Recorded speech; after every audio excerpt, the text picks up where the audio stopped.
स्वागत है आप सभी का मेट्रो संकल्प में। मैं हूं आलोक सिंह। जिस तरह दिल्ली की पहचान देश की राजधानी के तौर पर है, उसी तरह दिल्ली की एक पहचान है यमुना नदी। यमुना जिसका हाल दिल्ली वालों से छुपा नहीं है, लेकिन बावजूद इसके आज भी यमुना गंदगी की मार झेल रही है। और अब यमुना में घटता ऑक्सीजन का स्तर पर्यावरण के लिए किसी खतरे की घंटी से कम नहीं। यमुना नदी के किनारे बसी है, लेकिन दिल्ली वालों ने यमुना की कभी कद्र नहीं की। हालात ये है कि आज यमुना नदी दिल्ली में एक गंदे नाले में तब्दील होती हुई नजर आ रही है। यमुना एक नदी नहीं बल्कि जीवनदायिनी है, लेकिन यमुना के जो ताजा हालात हैं उसके चलते इसे डेड घोषित कर दिया गया है।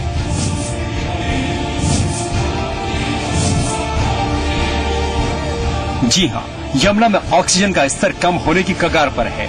हरियाणा से दिल्ली में प्रवेश करने वाली यमुना जैसे आगे बढ़ती है उतनी ही प्रदूषित होती जाती है।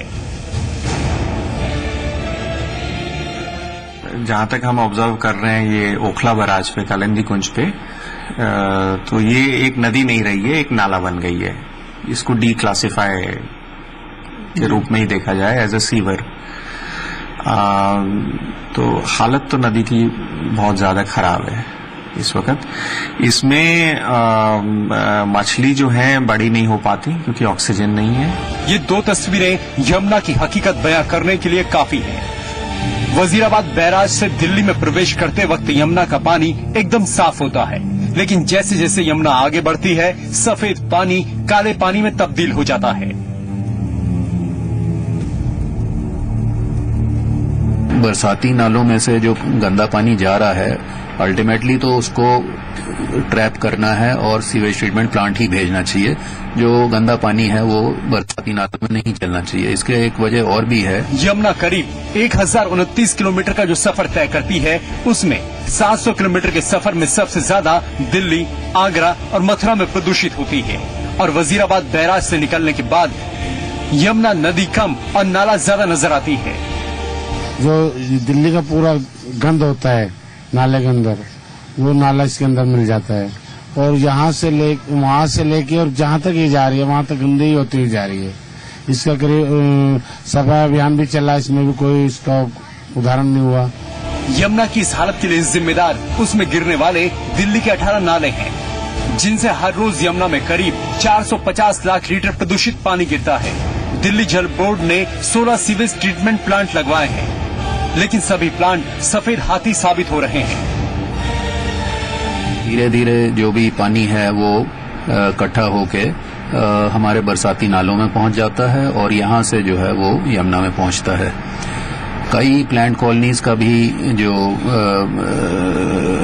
खराब पानी है वो हमारे सीवेज ट्रीटमेंट प्लांट्स तक नहीं पहुंच पाता। अब ऐसे कई प्लांट्स हैं जिनकी कैपेसिटी तो 40 MGD है, मगर चल कितनी रही है 20 MGD। वो किस लिए? क्योंकि जो गंदा पानी है वो वहां तक ट्रीटमेंट के लिए पहुंच भी नहीं पाता है। दिल्ली में बहने वाली 22 किलोमीटर लंबी यमुना अपनी लंबाई की महज 2% है, जबकि यमुना के प्रदूषण में दिल्ली की हिस्सेदारी 80% से ज्यादा है। दिल्ली में यमुना के प्रदूषण में कोई कमी न आना एक चिंता का कारण है। यमुना का प्रदूषण पर्यावरण के लिए खतरे की घंटी है। स्थानीय लोगों के मुताबिक यमुना के प्रदूषण के लिए लोग भी जिम्मेदार हैं।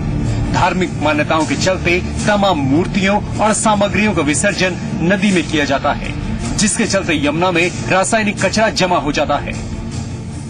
पूजा पाठ ये वो बहुत सारी चीजें होती रहती है यहाँ पे, पर यहाँ पे गंदगी बहुत करते हैं लोग बाग। कोई कोयले डाल रहा है, कोई मालाएं डाल रहा है, कोई 20-20 किलो कोयले ले आता है वो डाल देता है। यहाँ तो पानी साफ है, यहाँ सारा जितना भी पानी आगे जाके और गंदा हो जाता है। वहाँ सारे दिल्ली का गंदा नाला आता है, वो कौन निकाल रहा है? उसको तो हटाइए, तब यमुना सफाई रहेगा। न तो ये जगह सफाई हुआ, वो जगह गंदे है, कोई पानी नहीं छूना चाहते हैं हाथ से। तो जब तक ये गंदा नाला का पानी का उसका कोई व्यवस्था बाईपास से नहीं होगा, तब तक यमुना सफाई नहीं रहेगा। सेंट्रल पॉल्यूशन कंट्रोल बोर्ड यानी CPCB की रिपोर्ट पर गौर करें तो देश की करीब 445 छोटी बड़ी नदियों में आधी से ज्यादा प्रदूषित हैं। इन सभी नदियों में प्रदूषण का स्तर इतना ज्यादा है कि इन नदियों का पानी न पीने के लायक है और न ही नहाने के लायक। कई सरकारें आई और चली गई, लेकिन यमुना के हालात को सुधारने का प्रयास आज तक किसी ने भी नहीं किया। यही वजह है कि तमाम संसाधन होने के बावजूद भी यमुना आज हर पल अपना अस्तित्व खो रही है। यमुना की सफाई के लिए कई बार योजनाएं बनाई गई, लेकिन सभी प्रोजेक्ट सरकारी फाइलों में सिमट कर रह गए। नई सरकार आने के बाद गंगा के साथ साथ यमुना को भी अपने सौंदर्यीकरण और यमुना में नदी का दिन ब दिन प्रदूषण बढ़ता जा रहा है और ये एक गंभीर समस्या बन गई है। यमुना की सफाई पर हर साल करोड़ों रुपए बहाए जाते हैं, लेकिन नतीजा वही जस का तस। ऐसे में सवाल यह है कि आखिर कैसे बहेगी निर्मल और स्वच्छ यमुना। देश की पवित्र नदियों में से एक यमुना इस वक्त गंभीर संकट में है। नदी की मौजूदा हालत देखकर आप भी अंदाजा लगा सकते हैं कि इसकी पवित्रता सरकारी उपेक्षा और इंसानी सभ्यता की लापरवाही की भेंट चढ़ चुकी है। कालिंदी कुंज बैराज से लेकर नजफगढ़ बैराज तक ये नाले का शक्ल अख्तियार कर चुकी है। दिल्ली समेत आसपास के इलाकों को भी कभी इस नदी ने जीवन दिया और आज खुद अपने वजूद के लिए संघर्ष कर रही है। विशेषज्ञ मानते हैं कि नदी का जल प्रदूषित होकर कई बीमारियों का आधार बन चुका है। एनर्जी एंड रिसोर्सेज इंस्टीट्यूट के अध्ययन पर गौर करें तो यमुना के पानी से पैदा हो रही सब्जियों में भारी मात्रा में रासायनिक तत्व और खतरनाक धातुओं की मात्रा मौजूद है, जो लोगों के स्वास्थ्य के लिए बेहद खतरनाक है। यमुना का प्रदूषित पानी अब सांस लेने में कठिनाई का कारण भी बन रहा है। यमुना के पानी से अमोनिया गैस और हाइड्रोजन गैस रिलीज हो रही है, जो सांस संबंधी बीमारियों का कारण बन रहा है। तो हालत तो नदी की बहुत ज्यादा खराब है इस वक्त। इसमें मछली जो है बड़ी नहीं हो पाती क्योंकि ऑक्सीजन नहीं है। खाली बारिश के दिन में थोड़ा जब डाइल्यूशन होता है तब हो पाती हैं। और इसमें काफी कैंसर करने वाले पदार्थ हैं, जैसे heavy metal, chromium, lead, molybdenum, electronic waste से आए हुए बेंजीन। तो इसकी वजह से ये कैंसर के केसेस भी बहुत बढ़ रहे हैं। तो ये एक एनवायरनमेंट प्रॉब्लम नहीं है, ये एक हेल्थ प्रॉब्लम है, हेल्थ हैजर्ड है। विशेषज्ञ मानते हैं कि यमुना के जल को शुद्ध रखने के लिए सरकार जिस प्लान पर काम कर रही है वो काफी नहीं है। पिछले 14 सालों में यमुना के जल को स्वच्छ रखने के लिए पैसा पानी की तरह बहा दिया गया, लेकिन कुछ खास बिंदुओं पर गौर नहीं किया गया। अब ये जो इतना खर्चा हुआ है, जो भी फिगर है 20,000 करोड़, तो जो सरकारी एफ्लुएंट ट्रीटमेंट प्लांट हैं ये ठीक से चलें। और जो खासकर दिल्ली ड्रेनेज मास्टर प्लान में आइडेंटिफाई हुए हैं बड़े नाले, शाहदरा ड्रेन है, नजफगढ़ ड्रेन है, ये ट्रीट होके ही आने चाहिए। और मीडियम ड्रेन मेरे ख्याल 21 है, 21 से भी ऊपर है। तो ये सारे ट्रीट होके इनका पानी रिसाइकिल होके आपका गार्डनिंग में, वॉशिंग में वेस्ट यूज हो, तो आपका डिस्चार्ज ही आप कट करेंगे 1/10, तो नदी रिवाइवल शुरू हो सकता है। विशेषज्ञ ये भी मानते हैं कि यमुना को साफ रखने के लिए जैसी जागरूकता लोगों में होनी चाहिए वो नजर नहीं आती। देखिए, अपने आम आदमी जो है निजी तौर पे ये जरूर कर सकता है कि अपने जीवन में प्लास्टिक का उपयोग कम से कम करे और प्लास्टिक का डिस्पोजल सेग्रीगेट करके करे ताकि वो रिसाइकिल हो। और इसी तरह इलेक्ट्रॉनिक वेस्ट का भी, क्योंकि ये सारा प्लास्टिक और इलेक्ट्रॉनिक वेस्ट हमारे नालों में, और ये नाले बड़े बड़े होके फिर नदी में जाते हैं। औद्योगिकीकरण के लिए नदी में खनन और अवैध निर्माण की वजह से नदी का इकोसिस्टम बिगड़ता है। सबसे पहले बिना ट्रीटमेंट के नदी में बहाए जाने वाले सीवेज को रोकना होगा। इंटीग्रेटेड रिवर बेसिन मैनेजमेंट तैयार करना होगा, जिसके तहत नदी में ट्रीटमेंट के बाद ही सीवेज मिलाया जाए। लोगों की जवाबदेही तय कर नदी के प्रदूषण को रोकना होगा। इसके लिए पेनल्टी और इंसेंटिव लगाया जाना चाहिए। नदी को गंदा करने वालों पर जुर्माना तय होना चाहिए, जबकि इसके संरक्षण से जुड़े लोगों को रिवॉर्ड देना जरूरी है। कई सरकारें आई और चली गई, लेकिन यमुना की हालत में कोई सुधार नहीं हुआ।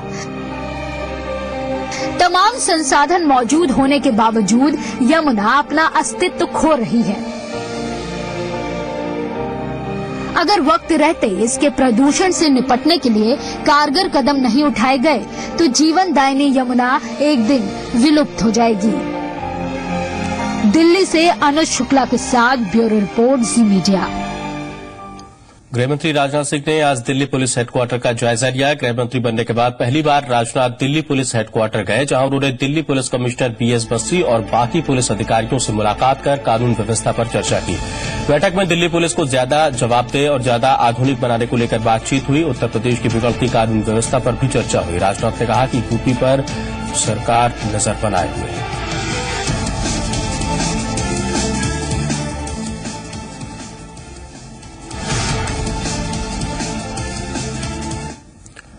इस बैठक में गृहमंत्री को दिल्ली पुलिस की ओर से एक प्रेजेंटेशन भी दी गई। दिल्ली पुलिस अपनी तरफ से जितना अधिकतम हो सकता है वो भरपूर प्रयास कर रही है पूरे क्राइम को यहाँ रोकने की, यहाँ पर शांति व्यवस्था को कायम रखने की। हाँ, इसे मैंने महसूस किया प्रेजेंटेशन के दौरान कि निश्चित रूप से दिल्ली पुलिस को और भी कुछ सरकार के द्वारा सहयोग की आवश्यकता है, अपने को मॉडर्नाइज करने के लिए, अपने को एफिशिएंट बनाने के लिए और अपने को रेस्पॉन्सिव बनाने के लिए। माननीय गृह मंत्री महोदय दिल्ली पुलिस हेडक्वार्टर आए थे।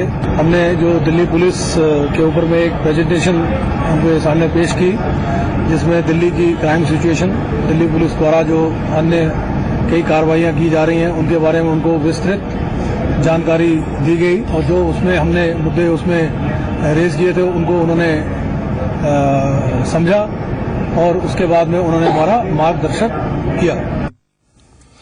दिल्ली में बिजली की किल्लत को लेकर बवाल जारी है। कांग्रेस पिछले कई दिनों से लगातार प्रदर्शन कर रही है, तो बीजेपी बिजली के बिगड़ते हालात के लिए पिछली सरकार के फैसलों को दोषी बता रही है।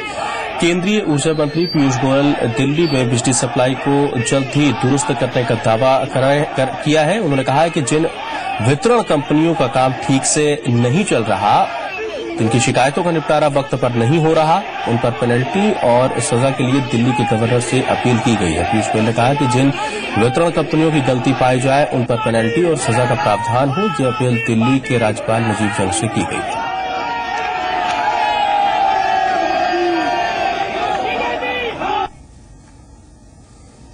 डिस्कॉम्स की परफॉर्मेंस को मैंने रिव्यू किया है, उसमें ब्रेकडाउन्स और ब्रेकडाउन्स की कंप्लेन लेना, कंप्लेन पे एक्ट करने में मुझे कमियां महसूस हुई है। मैं लेफ्टिनेंट गवर्नर साहब को कहूंगा कि उनको नोटिस दे, जिस डिस्कॉम का काम अप टू द मार्क नहीं है उसके ऊपर सख्त से सख्त कार्रवाई हो। मुझे बताया गया है कि नोटिस भी कुछ कंपनियों को दिया गया है जो कोर्ट में है। मैं अपील करूंगा कि जल्द से जल्द उस पर लेफ्टिनेंट गवर्नर और प्रदेश की सरकार कार्रवाई करे और जो डिस्कॉम अपने काम में कम पाई जाती है उस पर पेनल्टी ले, उस पर एक्शन ले, जो सख्त से सख्त सजा हम ले सकते हैं उस पर ली जाए, उनके अफसरों के ऊपर और उन कंपनियों के ऊपर। सीबीआई ने बीजेपी नेता गोपीनाथ मुंडे की मौत के मामले की जांच का जिम्मा ले लिया है। मुंडे की दिल्ली में 3 जून को एक सड़क दुर्घटना में मौत हो गई थी। सूत्रों ने बताया कि दिल्ली पुलिस से मुंडे की मौत की घटना की जांच का जिम्मा लेने के बाद सीबीआई ने इस सिलसिले में एक मामला दर्ज किया है। उन्होंने बताया कि कई राजनीतिक नेताओं ने मुंडे की सड़क दुर्घटना में मौत के मामले की सीबीआई जांच की मांग की थी, जिसके बाद गृह मंत्रालय ने यह मामला केंद्रीय जांच एजेंसी के सुपुर्द करने की सिफारिश की थी। अब सोशल साइट्स पर संघ का कोई भी स्वयंसेवक आरएसएस के नाम का इस्तेमाल नहीं कर सकेगा। आरएसएस के स्वयंसेवकों के लिए निर्देश जारी किया गया है। निर्देश में कहा गया है कि WhatsApp groups, Facebook, Twitter blogs जैसे सोशल मीडिया प्लेटफॉर्म पर आरएसएस का नाम नहीं हो। आरएसएस ने कहा है कि सोशल साइट्स पर कमेंट के दौरान किसी संप्रदाय या किसी देश के प्रति भड़काऊ टिप्पणी नहीं की जाए। पिछले कुछ दिनों से स्वयंसेवकों के कमेंट्स की वजह से संघ के बड़े नेताओं को सफाई देनी पड़ी थी। लोकसभा चुनाव में करारी हार के बाद अब यूपीए गठबंधन पर भी संकट के बादल मंडराने लगे। एनसीपी अध्यक्ष शरद पवार ने कहा कि कांग्रेस नहीं मानी तो अकेले विधानसभा चुनाव लड़ेंगे। उन्होंने कहा कि कांग्रेस ज्यादा सीट देने पर राजी नहीं हुई तो अकेले लड़ेंगे चुनाव। उन्होंने पार्टी की बैठक में यह फैसला लिया। कांग्रेस और एनसीपी लंबे वक्त से मिलकर महाराष्ट्र में सरकार चला रही है। लोकसभा चुनावों में करारी हार के बाद महाराष्ट्र की कांग्रेस एनसीपी सरकार ने विधानसभा चुनाव की तैयारी शुरू कर दी है। सरकार चुनाव से पहले आम जनता का ध्यान खींचने के लिए कई तरह के ऐलान और योजनाओं की घोषणा कर रही है। महाराष्ट्र के सीएम पृथ्वीराज चौहान ने आज मुंबई में ताबड़तोड़ 2 बड़े फ्लाईओवर्स का उद्घाटन किया। ईस्टर्न फ्रीवे और 3 किलोमीटर के एलिवेटेड रोड के जरिए ईस्टर्न एक्सप्रेसवे से जोड़ा गया है। इसे दक्षिण मुंबई और पूर्वी उपनगर घाटकोपर के बीच की दूरी तय करने में करीब आधा घंटा लगेगा, जबकि अभी 1 घंटे से ज्यादा लगते हैं। वहीं ईस्टर्न एक्सप्रेसवे पर बांद्रा के पास नए फ्लाईओवर को भी जनता के लिए खोल दिया गया है। प्रीति जिंटा नेस वाटिया केस में मुंबई पुलिस ने बीसीसीआई के अधिकारियों से संपर्क किया है। पुलिस ने बीसीसीआई से घटना के दौरान कॉर्पोरेट बॉक्स 56 में मौजूद गेस्ट के नाम की लिस्ट मांगी है। पुलिस ने बीसीसीआई से पवेलियन में मौजूद गेस्ट के नाम की भी लिस्ट मांगी है। दूसरी ओर पुलिस जल्द से जल्द प्रीति जिंटा का बयान भी दर्ज करना चाहती है। पुलिस का मानना है कि बयान दर्ज होने में देरी से केस की जांच पर असर पड़ सकता है। प्रीति जिंटा को मुंबई पुलिस ने ईमेल करके बयान दर्ज करवाने को कहा है। दूसरी ओर प्रीति के वकील का कहना है कि पुलिस जब चाहे प्रीति जिंटा बयान दर्ज करवाने के लिए तैयार है। ये जो चर्चाएं हो रही थी सेक्सुअल असॉल्ट या सेक्सुअल मॉलेस्टेशन, तो मैंने सिर्फ एक ही बात बताया था कि एफआईआर में इसके बारे में कोई ये नहीं है। एफआईआर में 354 का जिक्र है और क्यों 354 एप्लीकेबल है उसके कारण दिए गए हैं। सर, जैसे कि आपने कहा कि एफआईआर में 354 का जिक्र है, उसके एप्लीकेबल कारण भी दिए हुए, क्या कुछ कारण है सर? उसमें आप एफआईआर पढ़ के जानकारी ले लीजिए, उसमें सारे मामले आपको मिल जाएंगे। और चूंकि ये मेरिट्स और इन्वेस्टिगेशन के बारे में बात है, इसलिए मैं कोई टिप्पणी नहीं करूंगा। मुंबई के कैंपाकोला सोसाइटी के 102 अवैध फ्लैट तोड़ने की कार्रवाई अब सोमवार से शुरू हो सकती है। मुंबई के कोठारी परिवार की अपील पर कंपाउंड खाली करने की मियाद 2 दिन और बढ़ा दी गई। इसी परिवार में रहने वाले बुजुर्ग विनोद कोठारी की रविवार शाम को सदमे से मौत हो गई थी। सोमवार से बीएमसी कर्मचारी बिजली और गैस पाइपलाइन काटने की कार्रवाई शुरू कर सकते हैं। तोड़े जाने वाले 102 फ्लैट्स के मालिकों ने अभी तक बीएमसी को चाबी नहीं सौंपी है। प्याज के दाम बढ़ सकते हैं। नासिक मंडी में व्यापारियों ने आज से प्याज की खरीद बिक्री बंद कर दी है। ये कदम मजदूरों की मजदूरी बढ़ाने की मांग को लेकर किया गया। देश की सबसे बड़ी प्याज मंडी में हड़ताल का असर देश के दूसरे शहरों पर पड़ना तय माना जा रहा है। दिल्ली में 15 दिनों के भीतर प्याज के दाम में प्रति किलो 5 रुपए का इजाफा हो चुका है। वहीं बेंगलुरु में भी प्याज 26 रुपए से 32 रुपए किलो तक पहुंच गए हैं। यही हाल अहमदाबाद और रांची जैसे शहरों का भी है, जहां प्याज 20 रुपए किलो मिल रहा है। मध्य प्रदेश के इंदौर में प्याज की कीमत में 5 से 10 रुपए तक की बढ़ोतरी हुई है, तो भोपाल में प्याज 20 से 25 रुपए किलो तक मिल रहा है।